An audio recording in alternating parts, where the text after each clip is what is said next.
Kembali bersama Sapa Indonesia Malam, Saudara. Ketua Umum Partai Demokrasi Indonesia Perjuangan, Megawati Soekarnoputri, kembali menunjuk Hasto Kristianto menjabat sebagai Sekjen Partai untuk periode 2025-2030. Menurut Wakil Sekjen PDI Perjuangan, Adiana Pitupulu, Ketua Umum punya hak penuh menunjuk sekjennya. Ia mengaku seluruh kader partai tidak mengetahui sebelumnya. Sebelum itu, Hasto Kristianto mendapat amnesti dari Presiden Prabowo Subianto usai divonis 3,5 tahun penjara dalam kasus suap terkait Harun Masiku.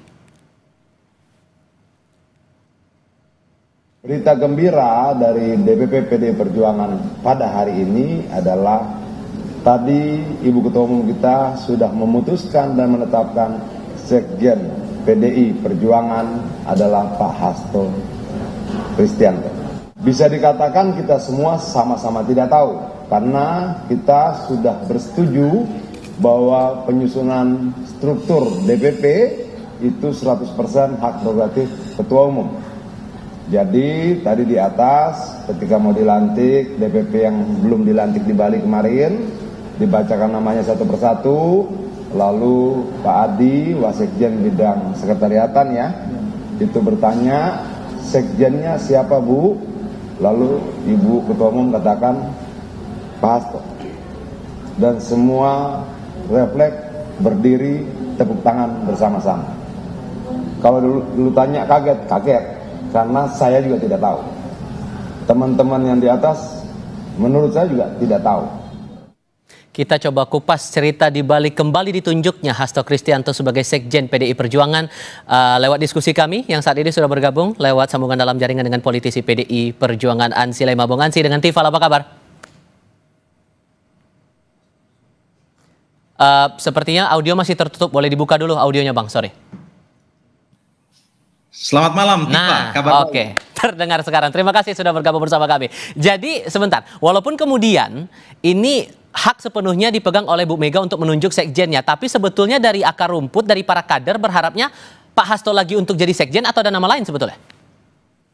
Ya, Tifa, seperti disampaikan oleh Wakil Sekjen Bidang Komunikasi Eksternal tadi, Adiana Pitupulu, itu betul adanya. Bahwa memang sebagai mandataris Kongres formatur tunggal, Ibu Megawati Soekarnoputri sebagai Ketua Umum itu diberikan hak prerogatif untuk menentukan seluruh struktur kepengurusan termasuk Sekretaris Jenderal ataupun Sekjen PDI Perjuangan.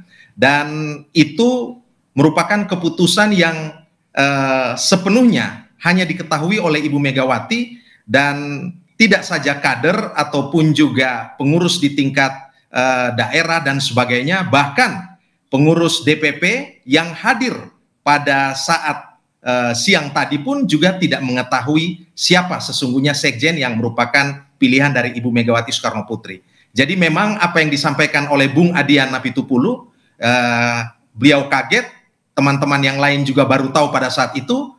Demikianlah cerita kebenarannya. Dan teman-teman sendiri, terutama Anda pribadi secara personal, walaupun sekali lagi ya ini keputusan dari Bu Mega sepenuhnya yang punya wewenang untuk menunjuk, berharapnya memang Pak Hasto lagi untuk menempati posisi yang sama. Ini kan sejak 2015 beliau jadi sekjen.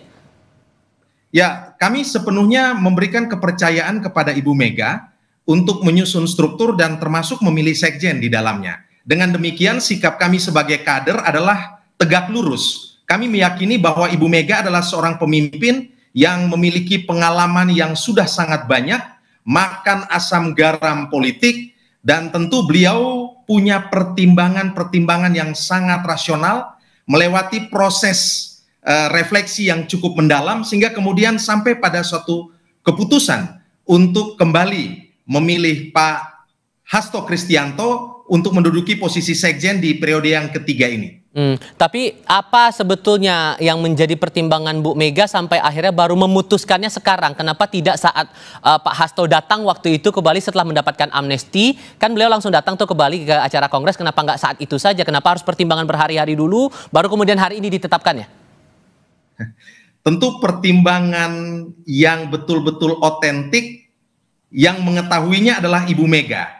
Tetapi kita tahu bersama bahwa pada saat-saat itu kehadiran Pak Hasto Kristianto dalam ajang kongres di Bali itu berada pada masa-masa akhir. Kongres itu akan segera ditutup.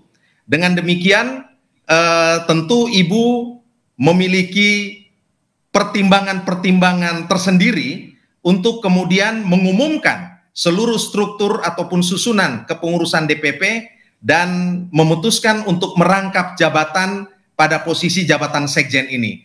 Tentu Ibu membutuhkan waktu untuk berpikir, untuk mempertimbangkan dari berbagai aspek, sehingga kemudian ketika diputuskan itu menjadi sebuah keputusan yang sudah final, telah melewati berbagai aspek pertimbangan rasional dan lain sebagainya. Oke, struktur sudah, ya saya katakan sudah lengkap lah untuk kondisi sekarang setelah Kongres.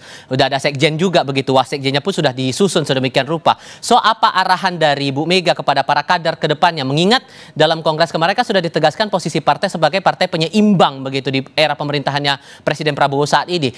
Arahnya tuh mau partai penyeimbang ini mau dibawa kemana sebetulnya? Sudahkah ada arahan khusus di situ? Ya, posisi politik dan sikap politik PDI Perjuangan sudah secara tegas, lugas, terang benderang dan eksplisit disampaikan oleh Ibu Mega dalam forum tertinggi di PDI Perjuangan, yaitu Kongres ke-6 di Bali kemarin.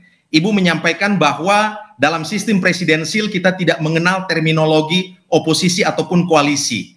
Dan kita mengambil sikap sebagai partai penyeimbang. Apa itu partai penyeimbang? Partai penyeimbang itu adalah partai yang berada di luar kekuasaan pemerintahan, tetapi akan bersikap proporsional jika kebijakan dan juga program-program pemerintah itu sejalan dengan Pancasila, konstitusi, dan berorientasi untuk kesejahteraan dan keadilan masyarakat. Tentu PDI Perjuangan akan sepenuhnya memberikan dukungan kepada pemerintah yang dipimpin oleh Presiden Prabowo ini. Namun jika sebaliknya dianggap bahwa kebijakan-kebijakan itu tidak berorientasi pada kemaslahatan rakyat banyak, maka kemudian PDI Perjuangan akan bersuara lantang, memberikan kritik-kritik konstruktif. Itulah yang dimaksudkan dengan partai penyeimbang. Dan selain menjalankan peran sebagai partai penyeimbang yang didasari oleh partai ideologi dan partai pelopor, PDI Perjuangan juga hari-hari ini juga punya orientasi untuk melakukan konsolidasi internal, merapatkan barisan untuk kemudian lebih guyup, siap untuk memainkan peran-peran politik dalam berbagai level, mulai dari pusat, provinsi, hingga pada tingkat kota dan kabupaten. Oke, Bung Ansy Lema, terima kasih banyak sudah berbagi informasi dan pandangannya bersama kami kali ini. Sehat selalu ya, Bung. Selamat malam. Sama-sama, Tifa. Terima kasih.